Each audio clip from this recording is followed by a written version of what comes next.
Assalamualaikum warahmatullahi wabarakatuh. Halo bosku, selamat datang kembali di channel Ternak Ayam ID. Channel yang selalu berusaha jadi teman ngobrol santai, tempat belajar bareng, dan wadah berbagi semangat buat para peternak di seluruh Indonesia. Sebelum lanjut, jangan lupa dukung terus channel ini dengan cara klik tombol like, subscribe, dan aktifkan tanda lonceng agar bosku tidak ketinggalan video berikutnya. Baik bosku, kali ini kita bahas kisah nyata dan langkah nyata dari salah satu sahabat peternak kita. Namanya Pak Edi. Beliau dulu sempat menekuni ayam petelur selama 5 tahun penuh. Sudah jatuh bangun, sempat berhasil, tapi akhirnya tumbang di tahun 2023. Namun semangatnya luar biasa. Setelah menonton beberapa video di channel ini, beliau kembali semangat dan bertekad untuk bangkit lagi. Kali ini bukan dengan ayam petelur, tapi dengan ayam kampung yang lebih cocok untuk sistem usaha rumahan dan pertanian terpadu. Beliau cerita kalau selama sebulan terakhir sudah mulai menabung, mengumpulkan limbah dari 2 warung di kampungnya. Semua sisa makanan, air cucian beras, dan limbah dapur ditampung di drum 120 liter. 1 drum sudah penuh dan sudah mulai dicampur dengan air leri. Selain itu, beliau juga punya sekitar 40 galon air leri murni yang siap diolah. Artinya, langkah awal sudah ada, bahan baku pakan dan pupuk sudah tersedia. Yang dibutuhkan sekarang adalah panduan agar semua bisa berjalan efektif, efisien, dan menguntungkan. Nah, bosku, ini penting. Ketika seseorang mau memulai dari nol, maka yang paling utama bukan banyaknya modal, tapi kejelasan langkah. Jangan asal mulai tanpa tahu urutannya. Kebanyakan yang gagal di awal itu bukan karena kurang modal, tapi karena bingung mau mulai dari mana. Makanya, malam ini kita susun pelan-pelan.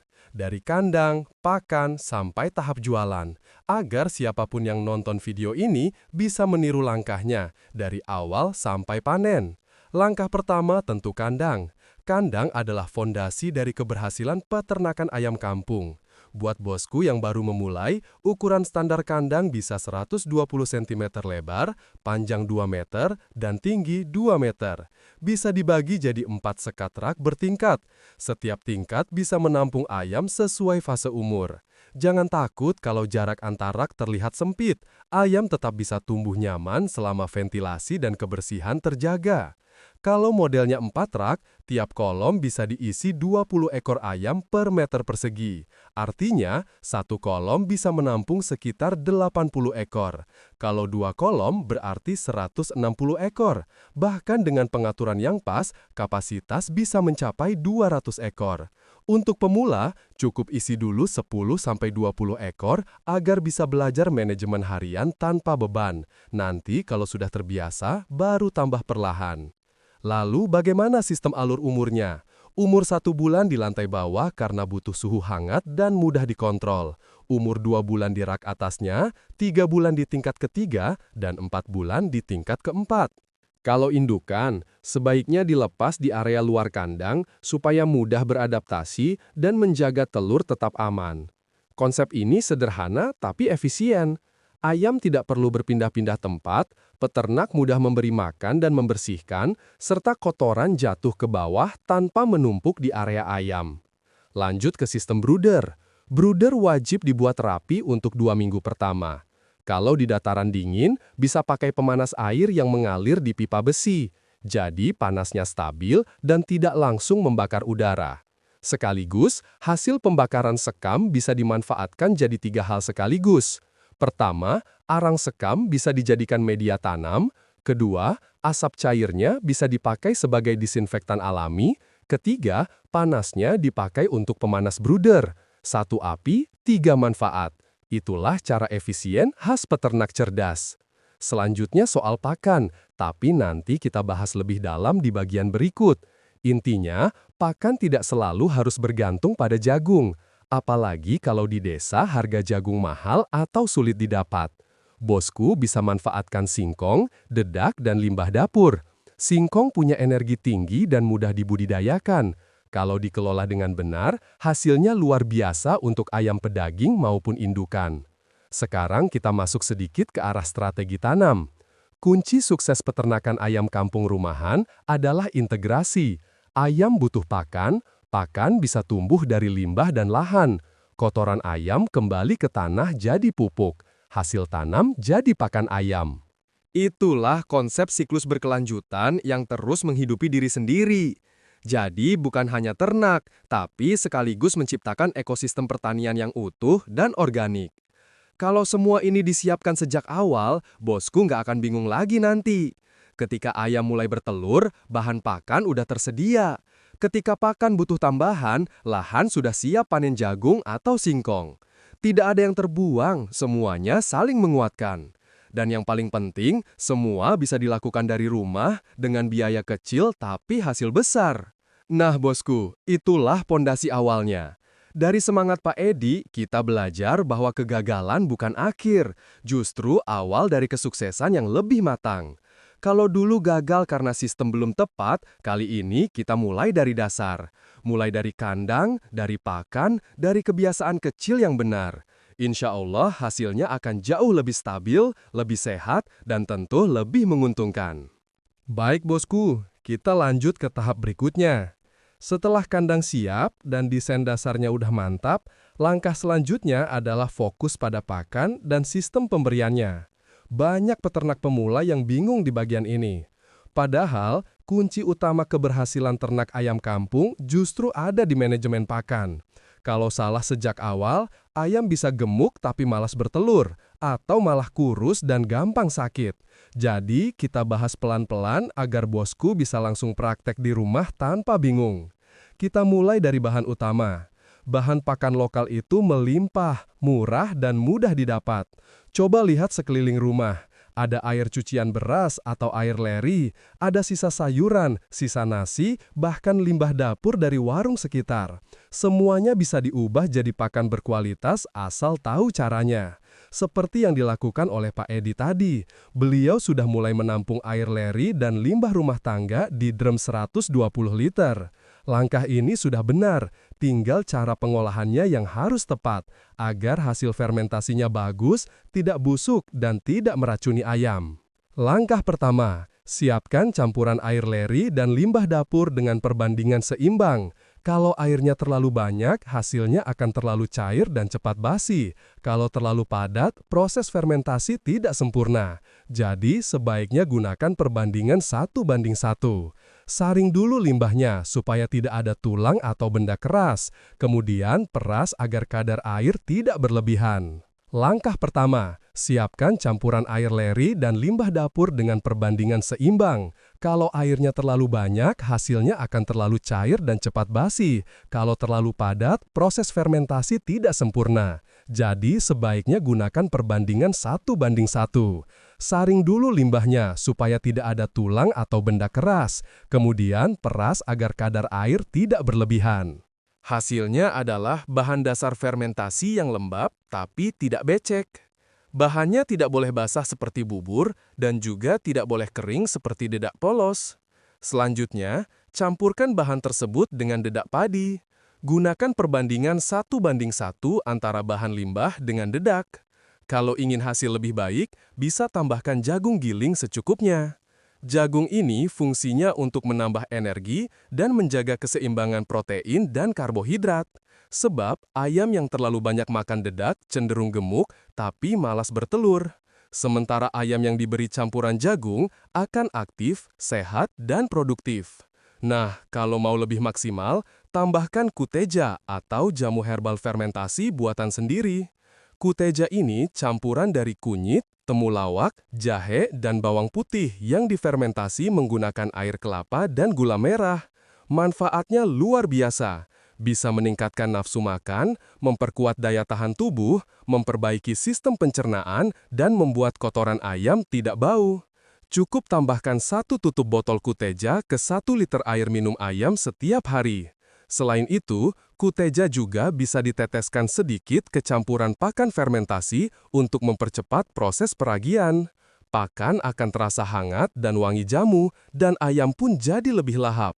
Bosku juga perlu tahu, pakan fermentasi yang baik itu memiliki 3 ciri utama. Pertama, aromanya wangi seperti tape, bukan busuk. Kedua, teksturnya lembut dan tidak berair. Ketiga, warnanya kecoklatan dan terasa hangat ketika dipegang. Kalau hasilnya masih bau busuk, berarti proses fermentasi gagal. Penyebabnya bisa karena air terlalu banyak, bahan terlalu lembek, atau wadahnya tidak rapat. Jadi, pastikan drum atau ember fermentasi ditutup rapat selama minimal 3 hari penuh dan tidak terkena sinar matahari langsung. Kalau bosku ingin membuat fermentasi dalam jumlah besar, misalnya 20 liter, takaran kutejanya bisa disesuaikan. Untuk volume 20 liter, cukup gunakan 100 gram bawang putih, 100 gram kunyit, dan 100 gram jahe. Campur semuanya, haluskan, lalu fermentasi dengan 1 liter air kelapa dan setengah butir gula merah. Biarkan selama 2 minggu dalam wadah tertutup, dan hasilnya bisa dipakai untuk ratusan liter air minum ayam. Dengan cara ini, bosku tidak perlu beli vitamin pabrikan mahal, karena jamu alami ini sudah cukup untuk menjaga imun ayam dari penyakit seperti snot, cacingan, dan nyilet. Sekarang kita masuk ke tahap manajemen pemberian pakan.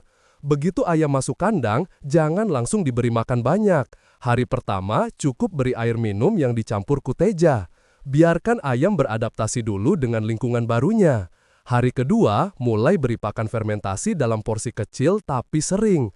Tujuannya agar ayam tidak kaget dan pencernaannya menyesuaikan. Setelah 3 hari, baru bisa diberi secara normal 2-3 kali sehari, tergantung umur dan jenis ayam. Untuk ayam indukan, pemberian pakan harus disesuaikan dengan fase bertelur. Gunakan campuran gabah kecambah, jagung giling, dan sedikit dedak. Gabah kecambah atau tauge padi mengandung vitamin E alami yang tinggi, sangat baik untuk meningkatkan fertilitas dan kesuburan telur. Kalau ayamnya terlalu gemuk, kurangi dedak dan perbanyak gabah. Kalau ayamnya kurus, tambahkan sedikit jagung dan ampas tahu. Intinya, jangan biarkan ayam terlalu kenyang karena bisa menghambat produksi telur. Kalau sudah bicara soal pakan, otomatis kita juga harus bicara soal pupuk. Karena dari proses pakan dan limbah ayam, kita bisa ciptakan 2 hasil sekaligus. Pertama, pakan untuk ayam. Kedua, pupuk organik cair atau POC untuk tanaman.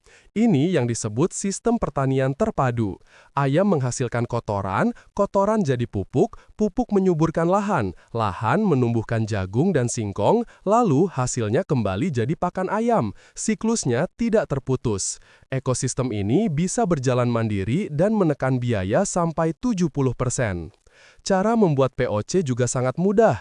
Campurkan air cucian beras dengan kotoran ayam dalam perbandingan 1:1. Tambahkan sedikit air kelapa, tutup rapat selama 14 hari. Kalau ingin lebih cepat, tambahkan 1 liter katalis alami untuk setiap 50 liter campuran.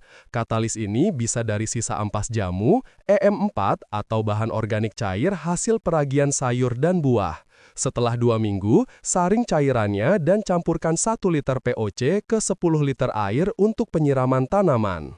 Hasilnya luar biasa. Daun lebih hijau, akar kuat, dan tanah jadi gembur.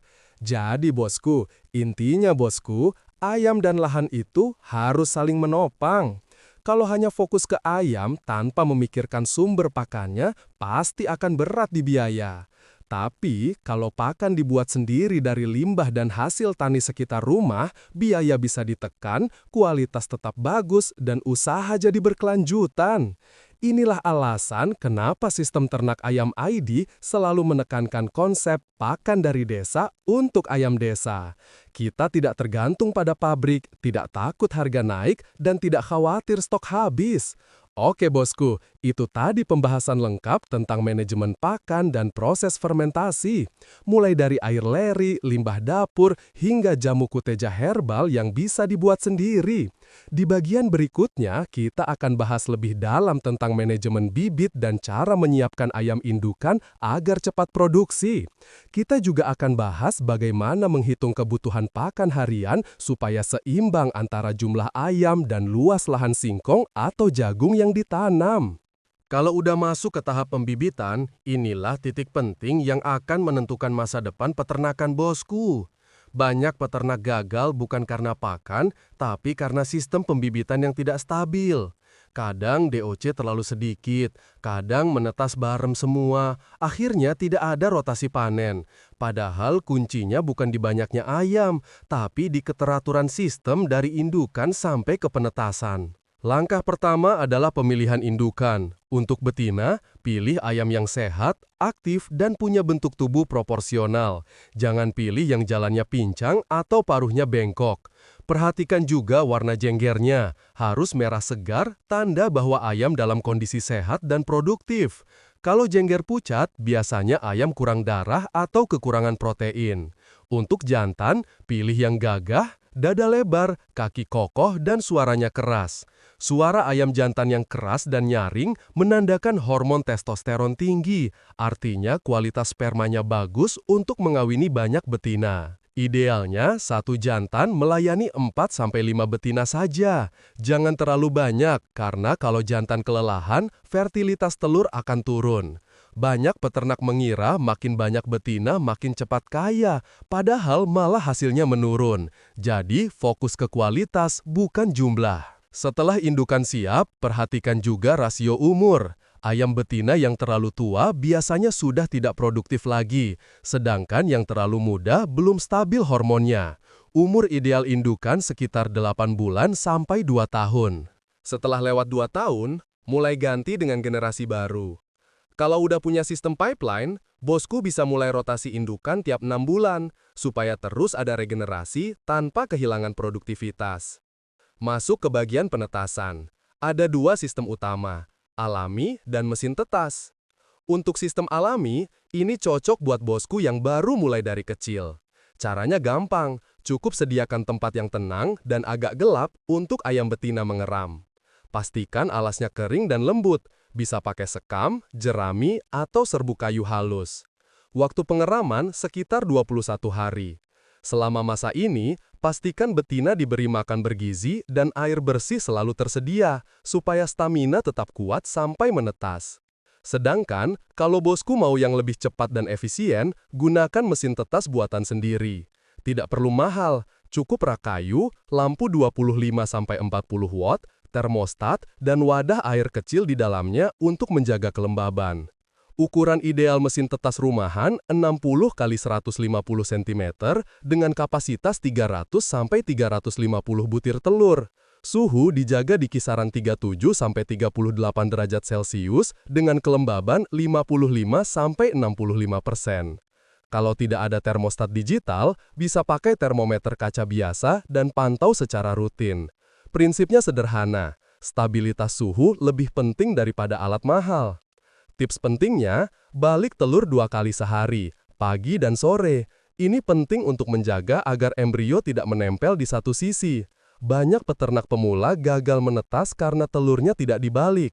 Lalu, pada hari ke-18 sampai ke-21, hentikan pembalikan dan biarkan telur diam. Pada tahap ini, embrio udah mulai bergerak dan siap menetas.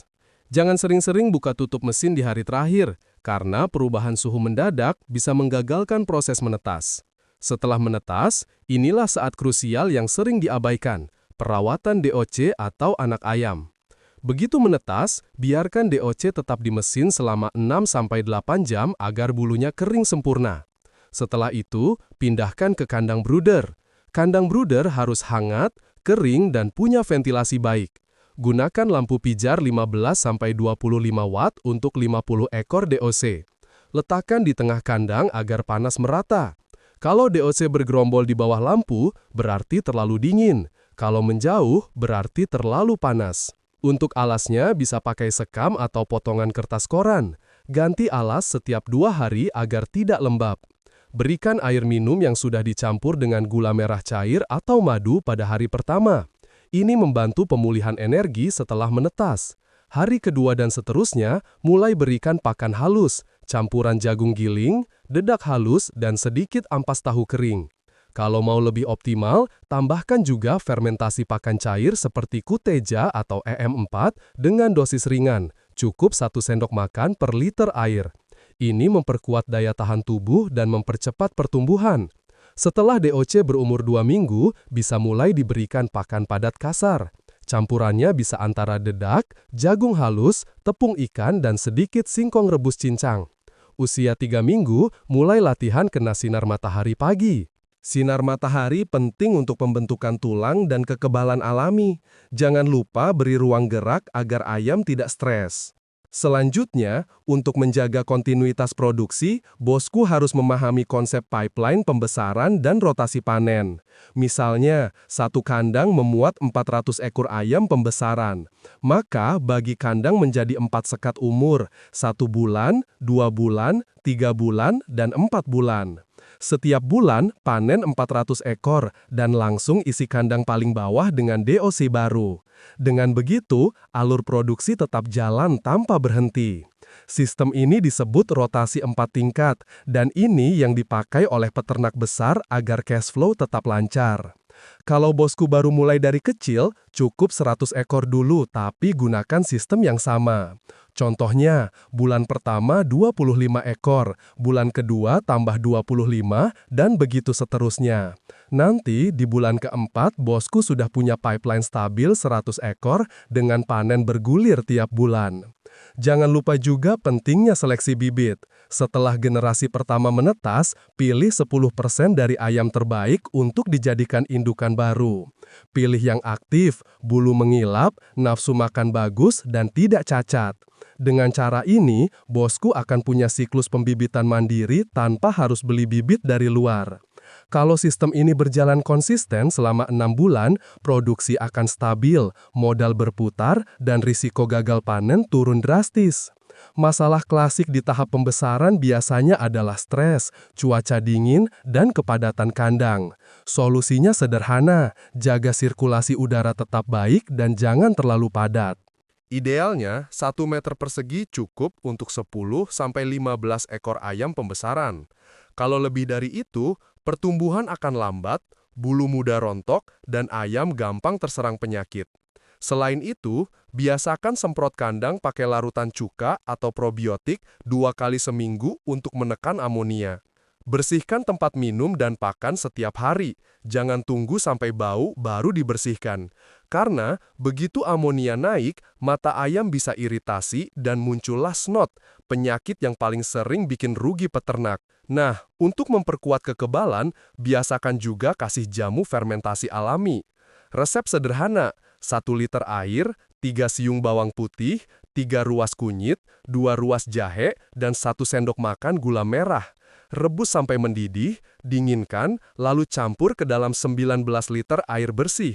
Itu artinya, total 20 liter jamu cair siap pakai untuk 200 hingga 300 ekor ayam. Berikan seminggu 2 kali sebagai pengganti vitamin kimia. Efeknya luar biasa. Ayam lebih tahan terhadap snot, bulu mengilap, dan nafsu makan meningkat. Dengan pola pembibitan dan perawatan seperti ini, bosku tidak perlu khawatir dengan kematian DOC. Karena dari 100 ekor, kalau manajemen bagus, minimal 95 ekor bisa tumbuh sampai panen. Itu artinya, tingkat keberhasilan sudah di atas 95%. Dan di dunia ternak ayam kampung, angka itu termasuk sangat tinggi. Terakhir, jangan lupa satu prinsip penting, belajar dari kecil sebelum membesarkan skala. Kalau bosku bisa menjaga 20 ekor ayam tetap sehat sampai panen tanpa ada yang mati, artinya sudah siap untuk 200 ekor. Kalau 200 bisa stabil, baru naik ke 1000 ekor. Jangan langsung lompat besar, nanti bingung sendiri. Kalau udah masuk ke tahap produksi, disinilah ujian sebenarnya bagi setiap peternak. Banyak yang bisa beli bibit, bikin kandang, bahkan semangat di awal. Tapi hanya sedikit yang bisa konsisten menjaga performa ayam dari hari ke hari. Kenapa? Karena manajemen pakan dan kesehatan sering diabaikan.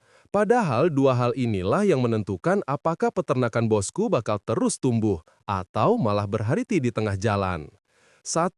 Manajemen pakan hemat tapi bergizi tinggi. Pakan adalah nyawa dari peternakan. Dalam biaya operasional, pakan bisa menyedot 70-80% dari total pengeluaran. Kalau manajemen pakan berantakan, jangan harap untung bisa stabil.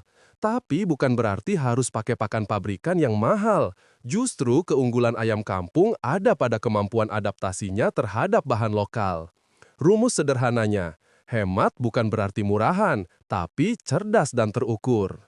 Contohnya, untuk ayam pembesaran, bosku bisa pakai campuran dedak halus 40%, jagung giling 30%, ampas tahu 20%, dan 10% bahan tambahan seperti singkong rebus, daun pepaya cincang, atau tepung ikan.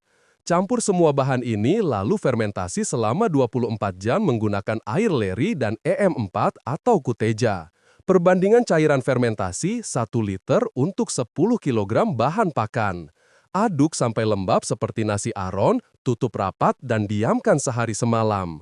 Ciri fermentasi yang berhasil, bau asam segar, tidak busuk dan warnanya agak kecoklatan. Kalau bosku buka embernya dan baunya menyengat, berarti fermentasi gagal karena udara masuk terlalu banyak. Jadi pastikan wadahnya tertutup rapat, tapi masih ada sedikit ruang udara. Waktu pemberian pakan juga harus dijadwal. Banyak peternak asal kasih makan sekenanya, padahal ayam juga butuh pola. Pemberian ideal untuk ayam pembesaran adalah 3 kali sehari, pagi jam 7, siang jam 1, dan sore jam 5. Kalau bosku pakai sistem pakan basah fermentasi, cukup 2 kali saja, pagi dan sore, karena pakan fermentasi lebih awet di perut ayam. Untuk ayam petelur, ritme pakan berbeda. Pagi hari pakan karbohidrat tinggi seperti jagung dan dedak, sore hari pakan berprotein tinggi seperti tepung ikan atau ampas tahu. Tujuannya agar malam hari tubuh ayam punya cukup bahan untuk membentuk telur. Selain itu, tambahkan grit, batu kecil atau kulit kerang hancur di wadah terpisah. Ini membantu pencernaan ayam karena mereka tidak punya gigi untuk mengunyah. Kalau bosku mau hasil maksimal tanpa boros, ingat prinsip, pakan cukup, bukan kenyang. Banyak peternak pemula salah paham, dikira makin banyak makan makin cepat besar. Padahal ayam yang terlalu kenyang justru malas bergerak, gampang gemuk, dan akhirnya tidak produktif. 2. Strategi kesehatan ayam tanpa ketergantungan obat kimia. Ayam kampung punya daya tahan alami yang tinggi, tapi bukan berarti kebal terhadap penyakit. Kuncinya adalah menjaga imunitas sejak dini dengan pakan alami dan lingkungan bersih. Setiap minggu, berikan jamu fermentasi alami. Rumus paling sederhana dan efektif. 20 liter air, 100 gram bawang putih, 100 gram kunyit, 100 gram jahe, 3 sendok makan gula merah atau tetes tebu. Rebus semuanya hingga mendidih, dinginkan, lalu campur ke dalam air minum ayam. Dosisnya 50 ml jamu untuk 1 liter air. Berikan 2 kali seminggu untuk ayam dewasa, 1 kali seminggu untuk DOC. Efeknya luar biasa. Ayam lebih tahan terhadap cuaca ekstrim, jarang snot, dan tidak mudah cacingan. Selain itu, aroma jamu juga membantu menekan bakteri jahat di saluran pencernaan. Kalau ayam mulai terlihat lesu atau bulunya mengembang, jangan panik dulu. Coba isolasi di kandang kecil, beri air gula merah dan jamu hangat selama 2 hari. Biasanya, ayam akan pulih sendiri tanpa perlu antibiotik. Untuk desinfeksi kandang, bosku bisa pakai campuran air, cuka, dan wipol dengan perbandingan 1:10. Semprot lantai, dinding, dan kolong rak minimal 2 kali seminggu. Kalau di musim hujan, tambah jadi 3 kali seminggu untuk mencegah jamur dan snot. Dan kalau mau versi organik, bisa pakai cairan fermentasi sekam dan arang sekam yang difermentasi dengan EM4. Hasilnya efektif dan tidak meninggalkan residu kimia. Jangan lupa lakukan fumigasi alami tiap 2 minggu sekali. Gunakan campuran daun sereh, kulit jeruk, dan sedikit minyak kayu putih yang dibakar perlahan di luar kandang. Asap lembutnya berfungsi mensterilkan udara dan menenangkan ayam. 3. Efisiensi produksi dan konversi pakan. Dalam ternak ayam kampung, efisiensi bukan cuma soal irit biaya, tapi soal keseimbangan antara input dan hasil. Kalau pakan 100 kg, tapi hasil panen cuma naik 10 kg daging, berarti sistem belum efisien. Idealnya, rasio konversi pakan FCR ayam kampung ada di kisaran 3 sampai 3,5. Artinya, setiap 3,5 kg pakan menghasilkan 1 kg bobot daging. Cara mencapai angka itu adalah dengan manajemen pakan yang disiplin dan kandang yang nyaman. Suhu terlalu dingin bikin ayam butuh energi ekstra untuk menghangatkan tubuh, sehingga pakan banyak terbuang. Jadi, pastikan kandang tetap hangat dan kering. Gunakan ventilasi silang dan atap tinggi agar sirkulasi udara lancar tapi tidak tembus angin langsung. Cahaya juga penting. Ayam butuh sinar minimal 12 jam per hari untuk merangsang nafsu makan dan produksi telur. Kalau di dalam kandang tertutup, pasang lampu LED hemat energi. Cukup satu lampu 5 watt untuk 3 meter persegi area. Jangan lupa buat catatan harian kandang. Catat berapa kilogram pakan masuk, berapa ekor mati, berapa ekor panen, dan berapa hasil telur per hari. Data inilah yang akan jadi dasar analisis. Kalau tiba-tiba ada penurunan produksi, bosku bisa cepat tahu penyebabnya. Untuk efisiensi jangka panjang, manfaatkan juga limbah kandang sebagai pupuk cair dan padat. Kotoran ayam kering bisa difermentasi jadi kompos organik, sedangkan air cucian kandang bisa diolah jadi POC alami. Dengan begitu, peternakan bosku bukan cuma menghasilkan daging dan telur, tapi juga pupuk untuk tanaman jagung, singkong, dan sayuran yang akan kembali jadi bahan pakan. Inilah sistem zero waste farming, di mana semua hasil ternak kembali menyuburkan bumi. 4. Pencegahan penyakit dan kesalahan umum peternak. Ada pepatah di dunia peternakan, lebih baik mencegah satu penyakit daripada mengobati 100 ekor ayam. Dan itu benar, karena sekali penyakit masuk ke kandang, penyebarannya cepat luar biasa. Penyakit seperti snot, tetelo, dan nyilet bisa melumpuhkan produksi hanya dalam seminggu. Langkah pencegahannya sederhana tapi harus disiplin. Bersihkan kandang setiap pagi sebelum kasih makan. Ganti air minum 2 kali sehari. Semprot lantai dan rak minimal 2 kali seminggu. Pisahkan ayam baru minimal 7 hari sebelum dicampur ke kandang utama. Salah satu kesalahan besar peternak pemula adalah menggabungkan ayam baru tanpa karantina. Ayam bisa tampak sehat, tapi membawa bakteri dari luar yang mematikan. Cukup 2 ekor terinfeksi, besok pagi bisa 20 ekor tumbang. Kesalahan lain adalah mengabaikan kebersihan tempat pakan dan minum. Sisa pakan basah yang dibiarkan semalaman bisa jadi sarang jamur. Air yang tidak diganti bisa jadi tempat berkembang biak nyamuk dan bakteri. Maka biasakan cuci wadah pakan dan air setiap hari meskipun hanya bilas dengan air panas atau cuka. Kalau ayam sudah terlanjur terserang snot ringan, jangan buru-buru kasih antibiotik. Coba semprot kandang dengan campuran air cuka dan bawang putih halus. Lalu tambahkan rebusan kunyit dan jahe ke air minumnya. Biasanya 3 hari sudah pulih tanpa efek samping. Penyakit lain yang sering muncul adalah cacingan. Tandanya ayam kurus, bulu kusam, tapi makannya tetap banyak. Solusinya gampang, beri campuran daun pepaya kering atau biji pinang yang ditumbuk halus. Cukup seujung sendok teh per ekor seminggu sekali. Itu sudah cukup untuk membersihkan pencernaan ayam secara alami. Dan terakhir, jangan menyepelekan stres lingkungan. Ayam bisa stres karena suara keras, panas berlebih, atau kandang terlalu ramai. Ayam yang stres tidak mau makan, daya tahan turun, dan cepat sakit. Jadi ciptakan lingkungan tenang, bersih, dan nyaman. Nah, bosku, itulah rangkaian lengkap cara membangun peternakan ayam kampung dari nol sampai mandiri. Mulai dari kandang, pakan, kesehatan, hingga manajemen efisiensi, semua sudah kita bahas tuntas. Ingat satu hal, peternakan bukan sekedar urusan ayam, tapi tentang kesabaran, kedisiplinan, dan semangat pantang menyerah. Kalau hari ini bosku baru mulai dengan 10 ekor, jangan remehkan langkah kecil itu. 10 ekor hari ini bisa jadi 100 bulan depan dan 1000 di tahun depan, asal dikelola dengan ilmu dan konsistensi. Jangan takut gagal, karena setiap kesalahan akan jadi guru terbaik di kandang. Terus semangat, terus belajar, dan jangan pernah berhenti berbagi pengalaman. Kalau video ini bermanfaat, jangan lupa dukung channel Ternak Ayam ID dengan klik like, subscribe, dan share sebanyak-banyaknya. Biar makin banyak peternak desa yang bangkit, mandiri, dan sukses bareng kita semua. Wassalamualaikum warahmatullahi wabarakatuh.